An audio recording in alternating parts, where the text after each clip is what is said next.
첨성대의 탄생 배경. 첨성대는 동양에서 만들어진 가장 오래된 천문 관측대로 삼국 유사의 직위삼사를 참고하면 신라 선덕여왕 제위 때 축조된 것으로 추정됩니다. 고대 사회에서 하늘의 움직임을 살피는 천문 관측은 국가의 기륭을 점치는 것으로 인식되었기 때문에 국가적으로 큰 관심사였습니다. 천문학은 하늘의 움직임에 따라 농사 시기를 결정할 수 있다는 점에서 농업과 깊은 관계가 있으며, 관측 결과에 따라 국가의 기륭을 점치던 점성술이 고대 국가에서 중요시되었던 점으로 미루어 정치와도 관련이 깊음을 알 수 있습니다.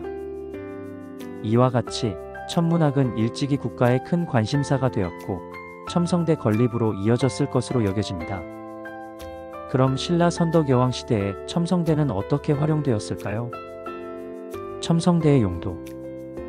왕권 강화를 위한 정치적 의도. 선덕여왕은 신라 최초의 여왕이었고 남성 중심 사회에서 왕권을 안정적으로 확립해야 했습니다. 고대 사회에서 천문 현상은 곧 하늘의 뜻으로 여겨졌기에 별의 움직임을 예측하고 해석하는 능력은 왕의 신성함을 증명하는 중요한 수단이었습니다. 국가의 기흉 예측. 천문학은 국가의 미래를 점치는 점성술과도 관련이 있었습니다. 삼국사기에 첨성대 건립 이후 천문 관측 기록이 첨성대 건립 이전에 비해 크게 증가했고 해성, 일식, 유성 등 다양한 천문 현상에 대한 기록이 남아있으며, 이는 첨성대가 실제 천문 관측에 활용되었음을 보여주지요. 하늘의 운세를 점치는 데 중요했던 해성이나 오행성, 수성, 금성, 화성, 목성, 토성의 움직임이 주로 관측 대상인 것으로 전해집니다. 국정 운영. 천문학적 현상은 자연의 징조로 여겨져 국정의 중요한 참고 자료가 되었습니다. 천문 관측 기록은 나라의 앞날을 점치는 데 활용되었습니다. 선덕여왕 시기에는 비담의 난과 같은 정치적 혼란이 있었는데, 이때에도 별똥별과 같은 천문 현상이 정치적으로 반영된 일화도 전해져요. 24절기를 반영한 농업장려. 고대 농경사회에서 풍년은 국가의 존립과 직결되었고 태양의 움직임과 별자리를 관측하는 데 사용되었습니다. 또한 몸통 가운데 있는 네모난 창문은 남쪽을 향하고 있어 태양빛이 들어오는 깊이를 측정함으로써 계절 변화를 파악했고, 춘분과 추분에는 햇빛이 첨성대 바닥까지 비추었으며 하지와 동지에는 그렇지 않은 차이를 통해 24절기를 파악할 수 있었지요.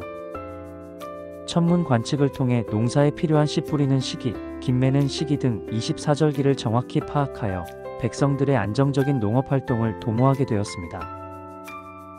구조적 특징. 외형은 네모난 기단 위에 술병 모양의 원통불을 올리고 그 위에 우물 정자 모양의 정상불을 얹은 형태를 띱니다. 첨성대의 구조는 하늘은 둥글고 땅은 네모나다는 고대 우주관인 천원지방 사상을 반영했다는 의견도 있는데요. 높이는 약 9m이며 화강암 벽돌 362개 음력 1년의 날수를 사용해 원통형으로 축조했습니다. 몸체를 이루는 돌이 총 27단인 것은 신라 제27대 왕인 선덕여왕을 상징하고, 땅 위에 기단을 포함하면 총 28단으로 기본 별자리 28수를 의미한다는 설도 있습니다. 내부에는 관측자가 올라가기 위한 사다리가 있었을 것으로 보이며, 아래쪽은 12단까지 자갈과 흙으로 채워 천년이 넘는 기간 동안의 수차례 지진에도 끄떡없는 내진 효과를 가지죠. 그 위로는 비어 있으며 13단과 15단 사이에 정남향으로 창이 있고, 신증동국 여지승남에 사람이 가운데로 오르내리면서 천문을 관측했다는 기록이 있어 첨성대의 기능을 알 수 있죠. 오랜 시간 지진을 버텨온 이유는 무엇일까요? 현대 과학으로도 놀라운 여러 내진 설계 기술에 있음이 밝혀졌습니다. 첨성대를 지은 신라인들은 반복되는 지진 경험을 통해 지진의 흔들림을 흡수하는 독창적인 건축 방식을 구축했는데, 첨성대의 지진 방지 축조 기술은 다음과 같아요. 낮은 무게중심 설계. 첨성대는 아래쪽 몸통의 직경이 위쪽보다 넓고 몸통의 12단까지는 돌과 흙으로 채워 무게중심을 낮췄습니다. 무게중심이 낮으면 지진으로 인해 좌우로 흔들려도 오뚜기처럼 빠르게 균형을 회복하여 무너지지 않았어요. 충격 흡수 기반 시스템. 첨성대의 기초는 땅을 깊게 파고 그 안에 자갈과 흙을 채워 넣어 지진의 충격을 흡수하도록 설계되었습니다. 기단부는 원통형 몸체와는 별도로 2단의 사각형으로 축조되었으며 이 구조가 집안의 흔들림을 효과적으로 완충하는 역할을 해요. 구조적 견고성을 높이는 결구 방식. 석재들을 접착시킨 것이 아니라 톱니바퀴처럼 서로 짜맞추는 방식으로 쌓아 올려 지진으로 인한 흔들림에도 구조물이 분해되지 않고 견고함을 유지할 수 있었다 해요. 첨성대 맨 꼭대기의 정자형 돌은 단순히 방위를 나타내는 것을 넘어 여러 개의 돌을 서로 엮어 구조물 전체의 안정성을 더하는 역할을 합니다. 부드러운 곡선과 원형 구조. 첨성대의 원통형 몸체는 지진으로 발생하는 횡방향 수평 충격을 한 곳으로 집중시키지 않고 분산시키는 역할을 합니다. 이는 직선으로 이루어진 구조물보다 지진에 더 효과적으로 대응할 수 있다고 해요. 이러한 첨성대의 축조 기술은 과도한 하중을 견디기보다 지진의 에너지를 유연하게 흘려보내는 현대식 내진 기술의 핵심 원리와 유사하다는 점에서 더욱 주목받고 있습니다. 첨성대의 가치. 첨성대가 단순히 천문 관측 시설이 아닌 왕실의 권위를 상징하거나 하늘의 제사를 지내는 제단이었다는 주장도 제기되는데요. 첨성대 내부가 비좁고 관측 기구를 설치한 흔적이 발견되지 않아 천문 관측이 불가능했다는 의견도 있어요.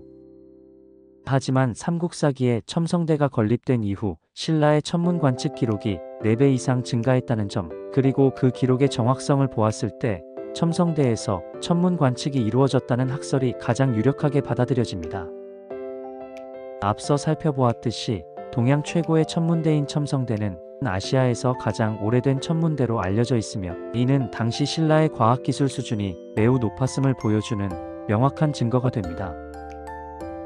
또한 직선과 곡선이 조화를 이루는 아름다운 외형을 지니고 있어 건축예술로서의 가치도 차별적이지요.